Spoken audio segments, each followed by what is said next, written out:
Esto es lo que ha pasado recientemente en Venezuela. El partido de la oposición afirmó que Maduro en realidad no ganó las elecciones de 2024 y dijo que mintió al respecto. El Tribunal Supremo salió y dijo que Maduro sí ganó, ignorando esas afirmaciones. Pero ahora está empezando a parecer que Maduro podría haber presionado al tribunal para que dijera que ganó, y el propio Tribunal Supremo ha arrojado luz sobre todo el asunto, revelando hasta qué punto Maduro tiene un control sobre ellos. Las cosas se están volviendo más retorcidas a medida que profundizamos en lo que realmente está sucediendo. ¿Tienes curiosidad por saber más sobre esto? Entonces mira este vídeo hasta el final. El tribunal.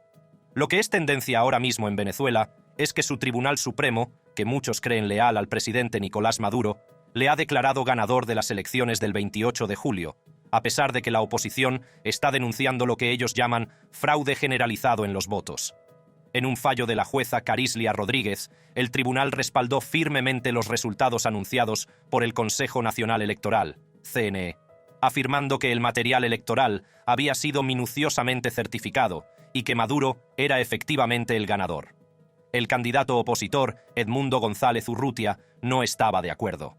Rápidamente se lanzó a las redes sociales, publicando una imagen con la palabra nulo en respuesta a la decisión del tribunal. A principios de este mes, Maduro había pedido al tribunal que se pronunciara sobre los resultados de las elecciones, reclamando la victoria con el 52% de los votos, según el CNE. Pero aquí está la esencia. El CNE no proporcionó un desglose detallado de los resultados, citando un ataque cibernético como la razón. El Tribunal Supremo incluso respaldó esto, diciendo que tenían pruebas de un hackeo masivo. Muchos observadores, sin embargo, ven esto como una excusa conveniente para retener los datos reales de los votos. La oposición, por su parte, publicó su propio recuento, mostrando que González Urrutia había ganado más de 2/3 de los votos. Por supuesto, el partido de Maduro lo rechazó, calificando el material de la oposición de falso. González Urrutia insistió en que ninguna decisión judicial podía anular la voluntad del pueblo y advirtió de que el fallo no haría sino agravar la crisis. El tribunal, sin embargo, ya había dejado claro que su decisión era definitiva. El Consejo de Derechos Humanos de la ONU tiene serias dudas sobre si el Tribunal Supremo de Venezuela está jugando limpio. Dicen que tanto el tribunal como el Consejo Nacional Electoral forman parte de los esfuerzos del gobierno por reprimir a cualquiera que se les oponga. Básicamente, a la ONU le preocupa que el presidente Nicolás Maduro y su aliado Diosdado Cabello hayan estado manejando los hilos entre bastidores, diciendo a los jueces lo que tienen que hacer. Human Rights Watch tampoco se contuvo, calificando el fallo del tribunal como una forma más de encubrir lo que, en su opinión, fueron unas elecciones amañadas. Y el presidente de Chile, Gabriel Boric, tampoco se anduvo con rodeos, diciendo que está bastante claro que se trata de una dictadura que no solo está amañando las elecciones, sino que también está atacando duramente a cualquiera que no esté de acuerdo con ellos. Chile tiene una gran comunidad de migrantes venezolanos que el gobierno de Maduro parece no querer reconocer. Las cosas se han puesto realmente tensas, con informes de violencia después de las elecciones que han provocado 27 muertes, más de 190 heridos y miles de personas detenidas. Por si fuera poco, el Parlamento venezolano, repleto de partidarios de Maduro, ha decidido aplazar el debate de una nueva ley que, según los críticos, no sería más que otra forma de perseguir a los opositores políticos. ¿Y si todo esto no hace más que empeorar la situación? Parece que, en lugar de calmar los ánimos, estas medidas podrían agravar aún más la situación. No es la primera vez que el Tribunal Supremo de Venezuela muestra su lealtad a Maduro. En 2017, el presidente del Tribunal Supremo, Michael Moreno, causó sensación en Venezuela cuando el Tribunal Supremo que dirigía decidió despojar a la Asamblea Nacional de sus poderes, entregándoselos en su lugar a un tribunal de 32 jueces. Incluso en un país en el que no es raro que se produzcan altercados políticos, esta decisión causó un gran revuelo y dio lugar a importantes protestas, que finalmente obligaron a Moreno a revocar la mayor parte de la decisión tan solo 3 días después. Esta medida puso de manifiesto el papel de Moreno como ejecutor del gobierno del presidente Nicolás Maduro, al que países como Francia, Estados Unidos y vecinos como Colombia y Perú calificaban cada vez más de dictadura. Moreno, que comenzó como guardaespaldas del expresidente Carlos Andrés Pérez, el 47º y 50º presidente de Venezuela, antes de convertirse en juez, ha estado utilizando su tribunal para bloquear casi todas las leyes importantes aprobadas por la Asamblea liderada por la oposición. Pero a pesar de ser una figura tan importante, la mayoría de los venezolanos no saben mucho sobre el pasado de Moreno. Los periodistas investigaron documentos y hablaron con personas que le conocieron para hacerse una mejor idea de su ascenso al poder. Lo que salió a la luz fue la historia de un hombre que utilizó conexiones personales y asumió casos políticamente delicados que otros evitaban, lo que le ayudó a ganarse el favor de Maduro y otros líderes de la revolución bolivariana del expresidente Hugo Chávez. El ascenso de Moreno, sin embargo, no está exento de lados oscuros. A lo largo de los años se ha enfrentado a graves acusaciones, como su implicación en planes de extorsión e incluso su detención en 1989 por el presunto asesinato de un adolescente. Estas acusaciones le han perseguido durante toda su carrera, pero no hay pruebas de que fuera juzgado o condenado por ninguno de estos cargos. Cuando los periodistas se pusieron en contacto con Moreno por estas acusaciones, él las rechazó, calificándolas de invenciones sensacionalistas. Inicialmente accedió a una entrevista, pero luego guardó silencio y no respondió a más preguntas. Ni el Tribunal Supremo ni el gobierno de Maduro han dicho nada al respecto. Entre los documentos que encontraron los periodistas había un informe de inteligencia de 2006 y una sentencia del Tribunal Supremo de una década antes, ambos señalando incidentes en los que Moreno fue acusado de cometer irregularidades, como el tiroteo de 1989 y su destitución como juez de primera instancia en 2007 por presunto mal manejo de la liberación de 2 sospechosos de asesinato. Pero espera, ¿cómo se acusa de asesinato a un juez del Tribunal Supremo en Venezuela? Esto es lo que ocurrió realmente. La noche del 26 de abril de 1989, Moreno y 2 guardaespaldas de Pérez se encontraban en Parque Central, un barrio obrero de Caracas. Se produjo una pelea y Rubén Gil, un estudiante de 19 años, se lanzó al ataque con un bate de béisbol. Los guardaespaldas dispararon sus armas y Gil resultó muerto. El titular del día siguiente lo gritaba, mostrando una foto de la triste madre de Gil, Carmen Romelia Márquez de Gómez. Moreno fue detenido tras el tiroteo y un informe de la División de Seguridad del Tribunal Supremo de hace 10 años confirmó que estaba fichado por homicidio. El Tribunal Supremo mandó hacer este informe allá por 2006. Para entonces, el tribunal ya estaba alineado con el gobierno del expresidente Chávez, pero algunos jueces empezaban a cuestionar las decisiones de Moreno. El informe, que acaba de ser revelado recientemente, estaba firmado por Luis Enrique Villoria García, encargado de seguridad en aquel momento. Al informe le falta una página, pero los detalles sobre el tiroteo y la destitución de Moreno en 2007 fueron confirmados por personas que conocen el informe. Sin embargo, aún no está claro si Moreno llegó a ser juzgado o condenado. El informe dice que estuvo en la cárcel hasta algún momento de 1990, pero no hay ningún rastro documental sobre su caso. Los intentos de comprobar los registros en el Archivo Judicial Central fueron bloqueados y el Tribunal Supremo no respondió a las solicitudes. La madre de Gil falleció, pero sus allegados dijeron que hubo procesos judiciales tras la muerte de su hijo, aunque nadie sabe qué pasó con el caso. Algunos testigos y familiares dijeron que Moreno fue quien disparó a Gil, y mencionaron una rivalidad entre Gil y Moreno. Un testigo dijo que Gil recibió un disparo en la espalda, lo que coincide con su certificado de defunción. Moreno nunca ha confirmado ni negado públicamente que disparara a Gil, pero dijo a sus amigos que fue en defensa propia y que todo estaba arreglado.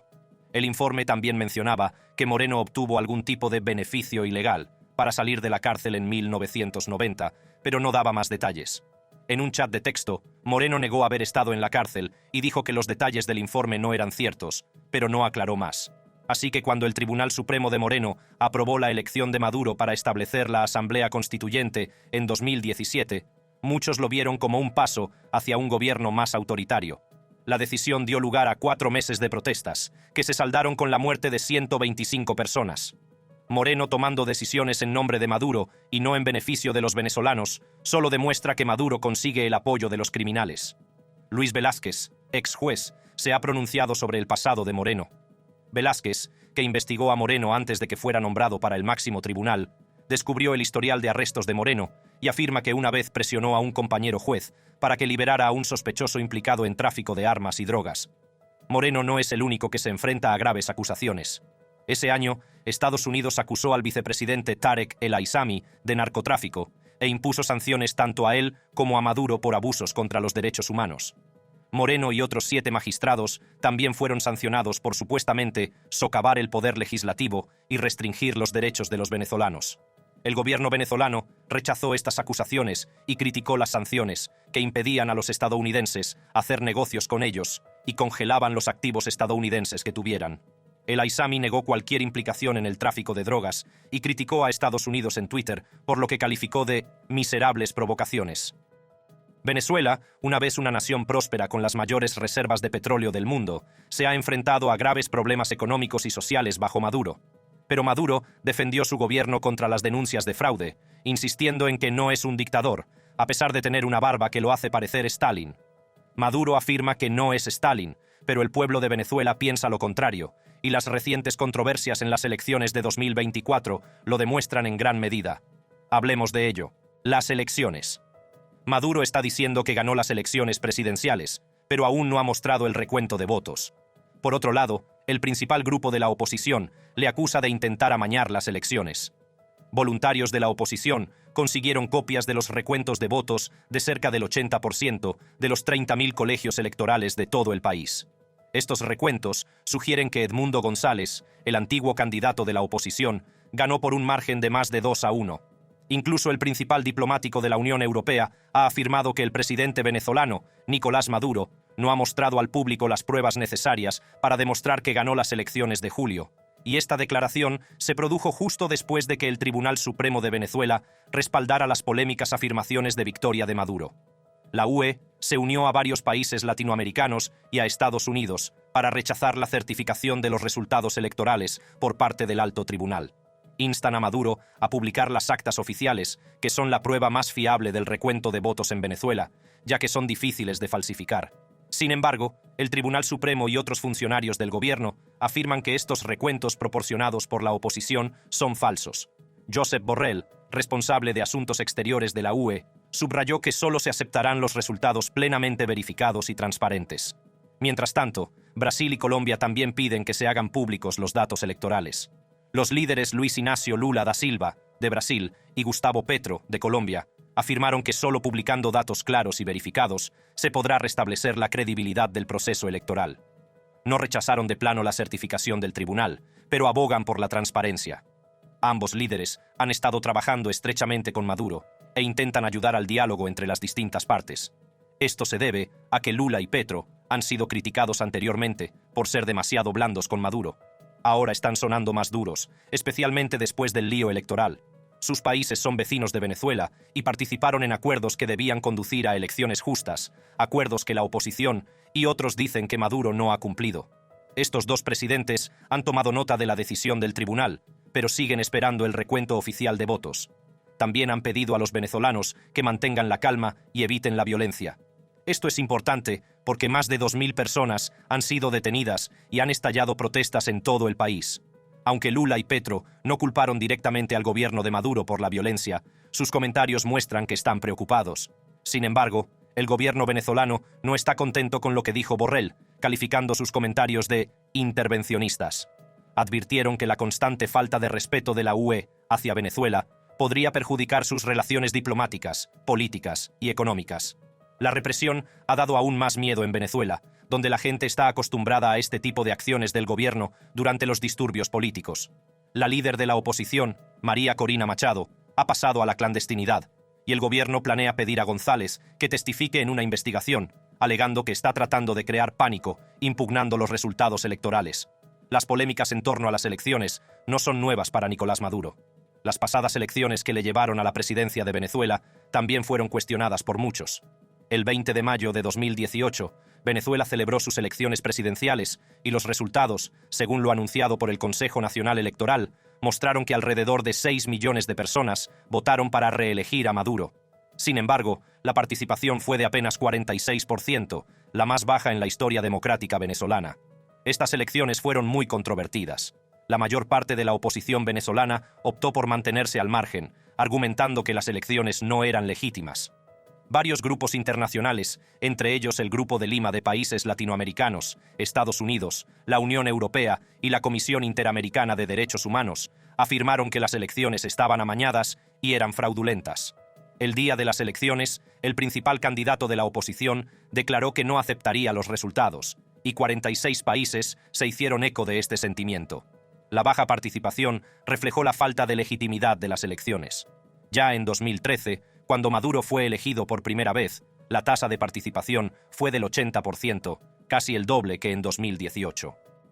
Las elecciones presidenciales venezolanas de 2018 se consideraron problemáticas porque no siguieron las normas básicas para unas elecciones justas.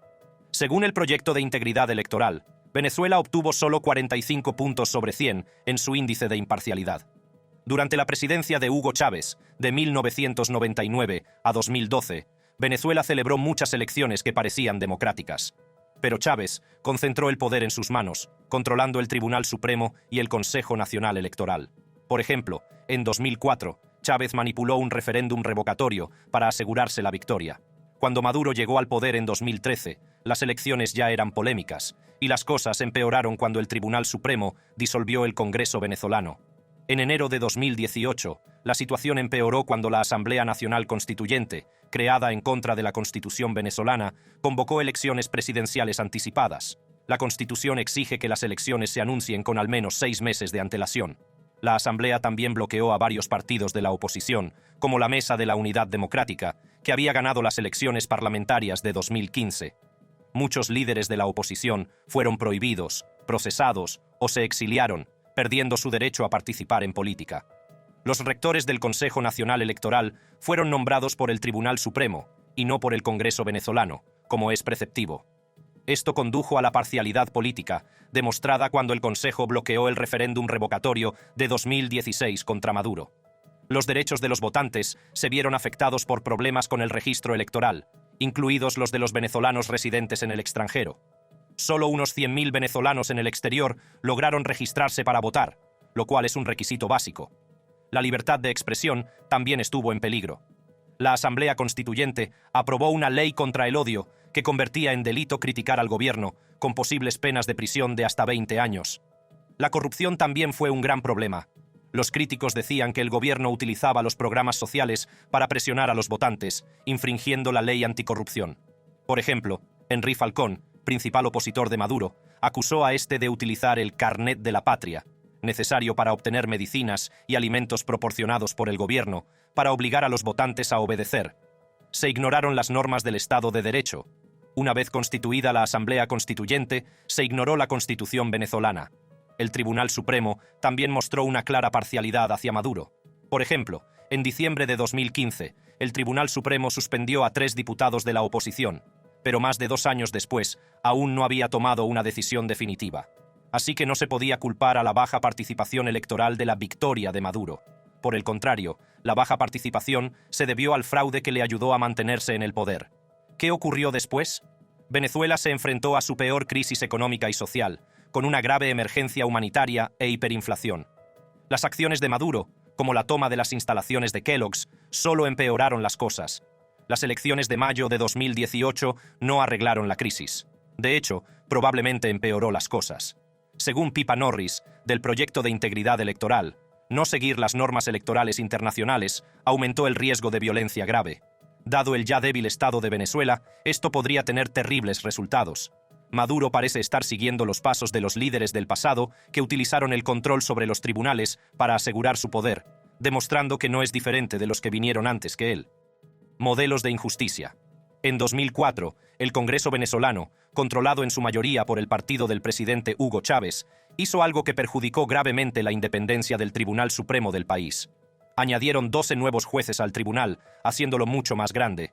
Esta medida fue vista como una forma de que Chávez obtuviera aún más control sobre el sistema judicial. Originalmente, la Constitución de 1999, creada con la ayuda de Chávez, debía proteger la independencia del Poder Judicial. Incluso establecía normas para garantizar que los magistrados del Tribunal Supremo solo pudieran ser destituidos por motivos graves con una mayoría de 2/3 de los votos del Congreso. Pero en mayo de 2004, Chávez firmó una nueva ley que cambió todo eso. La ley permitió a su partido llenar el Tribunal Supremo con su propia gente y les dio el poder de destituir a los jueces sin necesidad de esa mayoría de 2/3 de los votos. Ni siquiera se comunicó a la oposición quiénes eran los nominados hasta el momento de la votación. Este movimiento fue visto como una toma política del Tribunal Supremo. Empeoró las cosas para la independencia del Poder Judicial, sobre todo porque muchos jueces no tenían puestos de trabajo seguros, ya que el 80% de ellos carecían de seguridad laboral. A principios de marzo de ese año, 3 jueces fueron despedidos repentinamente tras tomar decisiones que no se alineaban con los intereses del gobierno. Perjudicar la independencia del poder judicial no se hizo solo en Venezuela. Algunos países también fueron culpables de ello. Uno de ellos es Zimbabue. El partido gobernante de Zimbabue tomó el control del Tribunal Constitucional en 2017, y esto ocurrió bajo el mandato de Robert Mugabe. La Asamblea Nacional, la Cámara Baja del Parlamento de Zimbabue, votó a favor de cambiar la Constitución para que el presidente pudiera elegir a los principales jueces del Tribunal Constitucional, como el presidente del Tribunal Supremo, sin necesidad de la aprobación de nadie más. El partido gobernante obtuvo suficientes votos para aprobar este cambio, a pesar de que la oposición no estaba de acuerdo. Este cambio supuso una gran amenaza para la independencia de los tribunales. A continuación, necesitaba la aprobación del Senado y la firma del presidente Robert Mugabe. Muchos creían que el Senado y Mugabe debían rechazar el cambio porque debilitaría aún más el Estado de Derecho. Mugabe ya había intentado antes debilitar a los tribunales. En 2000, cuando los jueces fallaron en contra de su programa de reforma agraria, les acusó de proteger a los granjeros comerciales racistas blancos. Después de eso, el gobierno utilizó amenazas, insultos y recompensas para controlar a los jueces. El gobierno también debilitó los tribunales de Zimbabue al ignorar varias órdenes del alto tribunal y atacar públicamente tanto a los tribunales como a jueces individuales. Por ejemplo, en 2005, cuando el juez Tendai Uchenna dictaminó que Roy Bennett, miembro de la oposición encarcelado, podía presentarse a las elecciones desde la cárcel, Mugabe calificó la decisión de estúpida y dijo a sus partidarios que la ignoraran. Más tarde, Uchenna revocó su decisión y descalificó a Bennett de las elecciones. El pueblo de Zimbabue pidió que el Senado rechazara la enmienda de la Asamblea Nacional, ya que esto mostraría un fuerte apoyo al mantenimiento de la independencia de los tribunales. Esto tranquilizaría tanto a los zimbabuenses como a otros que creen que el país necesita jueces independientes. Vladimir Putin, de Rusia, también está en la lista. También se le considera un líder que suprime el poder de la justicia en su país. Hablemos del poder judicial en Rusia en general. Este férreo control sobre los tribunales se remonta a la época soviética. En aquel entonces, la idea de ser inocente hasta que se demuestre lo contrario no existía. Si te acusaban de un delito, casi siempre te declaraban culpable, y las apelaciones rara vez cambiaban algo. En la Rusia actual, bajo Vladimir Putin, los tribunales son utilizados principalmente por el Kremlin para silenciar a los críticos y aplastar cualquier oposición. Putin, que no apoya los valores democráticos, ha ido ampliando su control desde que asumió el poder en 2000, utilizando a menudo el débil sistema judicial para atacar a sus oponentes. Un ejemplo del mal uso que se hace de los tribunales rusos es el caso de Sergei, un auditor fiscal que destapó la corrupción de funcionarios rusos mientras trabajaba para sus clientes, Bill Browder y Hermitage Capital. Sergei encontró pruebas de robos masivos por parte del gobierno ruso durante el rápido periodo de privatizaciones, todo ello respaldado por el Kremlin. En venganza, Putin utilizó los tribunales contra él. En noviembre de 2008, Sergei fue detenido y encarcelado en una tristemente célebre prisión bajo cargos falsos. Permaneció allí 11 meses sin juicio, se le negaron las visitas de su familia y se le obligó a vivir en condiciones terribles. A pesar del empeoramiento de su salud, se le negó atención médica, incluida una intervención quirúrgica que podría haberle salvado la vida. Sergei murió en noviembre de 2009, pocos días antes de que tuviera que ser puesto en libertad si no hubiera sido juzgado todavía. En enero de 2022, hombres armados irrumpieron en el apartamento de Saidi, ex magistrado del Tribunal Supremo checheno, y secuestraron a su esposa, Zarema. Se la llevaron a Chechenia a pesar de estar gravemente enferma. El motivo fue probablemente las fuertes críticas de sus hijos al líder checheno Ramzan. Tras el secuestro, Saidi huyó del país con su hija debido a las amenazas contra sus vidas. Las autoridades rusas no tomaron ninguna medida contra este ataque a la familia de un juez. En su lugar, le restaron importancia, con el portavoz de Putin diciendo que no creían los informes. Más tarde, Zarema fue condenado a 5 años y medio de prisión por cargos falsos. Este flagrante desprecio por la independencia y la seguridad de los jueces muestra cómo ve Putin el sistema judicial. Mientras los jueces sigan las órdenes del gobierno, están a salvo. Pero en el momento en que muestran independencia, ya no son bienvenidos. Nicolás Maduro, como estos otros líderes, también está silenciando agresivamente a los críticos de su gobierno. Ya en abril, el régimen de Nicolás Maduro en Venezuela propuso aprobar una nueva ley que daba a las fuerzas de seguridad más poder para detener las protestas, convirtiéndolas en un acto criminal que podía llevar a la gente a la cárcel durante mucho tiempo. Esta ley, conocida en Venezuela como la Ley contra el Fascismo, iba dirigida contra cualquiera que mostrara descontento con la forma en que estaban las cosas en el país. Así, Si los opositores exigían reformas electorales o los ciudadanos protestaban por los frecuentes cortes de electricidad, podían ser castigados por esta ley. Un activista llamado Carlos Julio Rojas señaló que esta ley no era solo para castigar a la oposición, también estaba dirigida a cualquiera, incluso a aquellos que solían apoyar a Maduro, pero que ahora querían expresar su descontento. La ley podía ir dirigida a cualquiera, desde los que publicaban mensajes políticos contra Maduro en las redes sociales, hasta los que simplemente se quejaban de que la comida del programa social del régimen se había echado a perder. Básicamente, con esta ley, cualquiera que hable podría ser etiquetado como fascista. Maduro sigue presionando para que se apruebe esta nueva ley. Si te ha gustado ver este vídeo, haz clic en cualquiera de las tarjetas de tu pantalla para ver más contenido interesante.